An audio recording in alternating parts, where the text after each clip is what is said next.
সন্তান প্রতিপালনে ইয়াকুব আলাইহি ওয়াসাল্লাম এর দূরদর্শিতা। একজন পিতা শুধুমাত্র পরিবারের উপার্জনকারী নন, তিনি একজন অভিভাবক, শিক্ষক, পথপ্রদর্শক এবং সন্তানের প্রথম আদর্শ। একটি পরিবারের ভবিষ্যৎ অনেকাংশেই নির্ভর করে একজন পিতার চরিত্র, প্রজ্ঞা, ধৈর্য ও ভালোবাসার ওপর। ইসলাম একজন পিতার দায়িত্বকে অত্যন্ত মর্যাদার সঙ্গে বিবেচনা করেছে।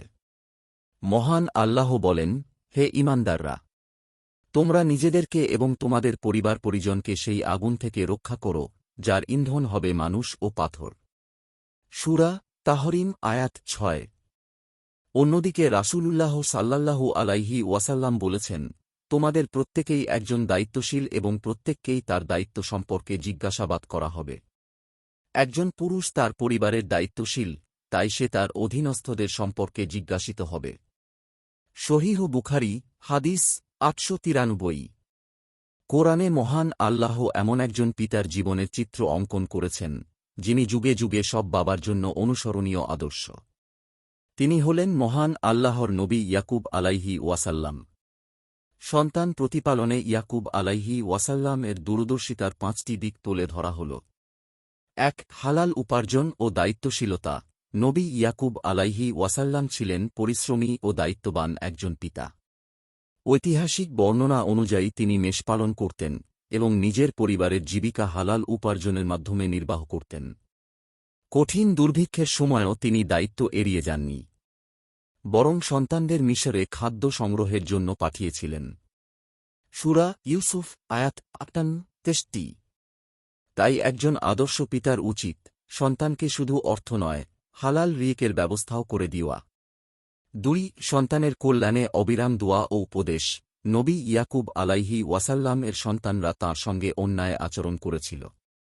তাঁরা প্রিয় পুত্র ইউসুফ আলাইহি ওয়াসাল্লামকে তাঁর কাছ থেকে বিচ্ছিন্ন করেছিল। কিন্তু এত বড় কষ্ট পাওয়ার পরও তিনি কখনও তাদের জন্য দোয়া করা, উপদেশ দেওয়া কিংবা কল্যাণ কামনা করা বন্ধ করেননি। ইরশাদ হয়েছে, তারা বলল, হে আমাদের পিতা! আমাদের পাপের জন্য আল্লাহর কাছে ক্ষমা প্রার্থনা করুন। নিশ্চয়ই আমরা অপরাধী ছিলাম। তিনি বললেন, আমি শিগগিরই আমার প্রতিপালকের কাছে তোমাদের জন্য ক্ষমা প্রার্থনা করব। নিশ্চয়ই তিনিই পরম ক্ষমাশীল, পরম দয়ালু। সূরা ইউসুফ আয়াত ৯৭-৯৮। তাই এখানেই একজন আদর্শ পিতার পরিচয়। তিনি সন্তানের ভুলে ভেঙে পড়েন না, বরং তাদের সংশোধনের জন্য আল্লাহর দরবারে হাত তোলেন। ৩. প্রজ্ঞা, দূরদর্শিতা ও ধৈর্য ধারণ।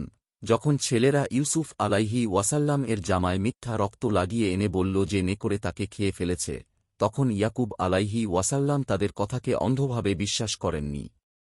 তিনি ঘটনাটির অসঙ্গতি বুঝতে পেরেছিলেন এবং অসাধারণ ধৈর্যের পরিচয় দিয়েছিলেন। ইরশাদ হয়েছে, বরং তোমাদের মন তোমাদের জন্য একটি বিষয়কে সহজ করে দিয়েছে। অতএব আমার করণীয় হল উত্তম ধৈর্য, সবরুন জামিল। সূরা ইউসুফ আয়াত ১৮। এই ঘটনাগুলো আমাদের শেখায়, একজন আদর্শ পিতা আবেগের বশবর্তী হয়ে সিদ্ধান্ত নেন না, বরং ধৈর্য, বিচক্ষণতা ও আল্লাহর ওপর ভরসা রেখে পরিস্থিতি মোকাবিলা করেন। ৪. সহমর্মিতা প্রদর্শন করা। নবী ইয়াকুব আলাইহি ওয়াসাল্লাম সন্তানদের সঙ্গে কঠোর শাসকের মতো নয়, বরং স্নেহময় অভিভাবকের মতো কথা বলতেন। তিনি তাদের কথা শুনতেন, মতামতের মূল্য দিতেন এবং ভালোবাসার ভাষায় সম্বোধন করতেন। তাঁর পরিবারে সংলাপ ছিল, দূরত্ব নয়। কোরআনে বিভিন্ন স্থানে আমরা দেখি, তিনি সন্তানদের পরামর্শ দিচ্ছেন, সতর্ক করছেন এবং আন্তরিকভাবে তাদের সঙ্গে কথা বলছেন। দেখুন সূরা ইউসুফ আয়াত ৫ ও ৬৭। কেননা সন্তানের সঙ্গে বন্ধুত্বপূর্ণ সম্পর্ক তাদের আত্মবিশ্বাসী, দায়িত্বশীল ও নৈতিক মানুষ হিসেবে গড়ে তুলতে গুরুত্বপূর্ণ ভূমিকা রাখে। ৫. ক্ষমাশীল হওয়া। একজন পিতার সবচেয়ে বড় সৌন্দর্য হল ক্ষমা করার ক্ষমতা। নবী ইয়াকুব আলাইহি ওয়াসাল্লামের ছেলেরা বছরের পর বছর তাঁকে শোক ও কষ্টের মধ্যে রেখেছিল। কিন্তু যখন তারা নিজেদের ভুল স্বীকার করে ক্ষমা চাইল, তখন তিনি তাদের অপমান করেননি, প্রতিশোধ নেননি কিংবা প্রত্যাখ্যানও করেননি। বরং মমতাভরা হৃদয়ে বললেন, আমি শিগগিরই আমার প্রতিপালকের কাছে তোমাদের জন্য ক্ষমা প্রার্থনা করব। নিশ্চয়ই তিনি পরম ক্ষমাশীল, পরম দয়ালু।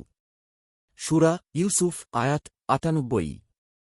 এটাই একজন আদর্শ পিতার হৃদয়, যেখানে শাস্তির চেয়ে সংশোধনের আকাঙ্ক্ষা বড়, প্রতিশোধের চেয়ে ভালোবাসা গভীর। আজকের পৃথিবীতে সন্তানের জন্য দামি পোশাক, উন্নত শিক্ষা কিংবা আর্থিক সচ্ছলতা নিশ্চিত করাই একজন পিতার একমাত্র দায়িত্ব নয়। প্রকৃত দায়িত্ব হল তাদের ঈমান, চরিত্র, নৈতিকতা ও মানবিক মূল্যবোধে সমৃদ্ধ করে গড়ে তোলা। অতএব প্রতিটি মুসলিম পিতার উচিত এই মহান নবীর জীবন থেকে শিক্ষা গ্রহণ করে নিজের পরিবারকে একটি শান্তিময়, ঈমান সমৃদ্ধ ও আদর্শ পরিবারে রূপান্তরিত করার চেষ্টা করা।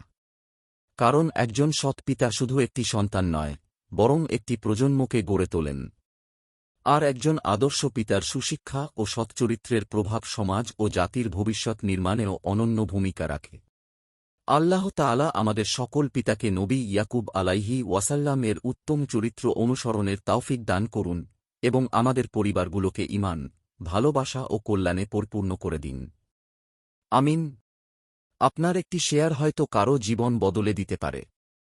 সাদকায়ে জারিয়া সওয়াব পেতে ভিডিওটি শেয়ার করুন। সোর্স: ইসলামী জীবন, কালের কণ্ঠ।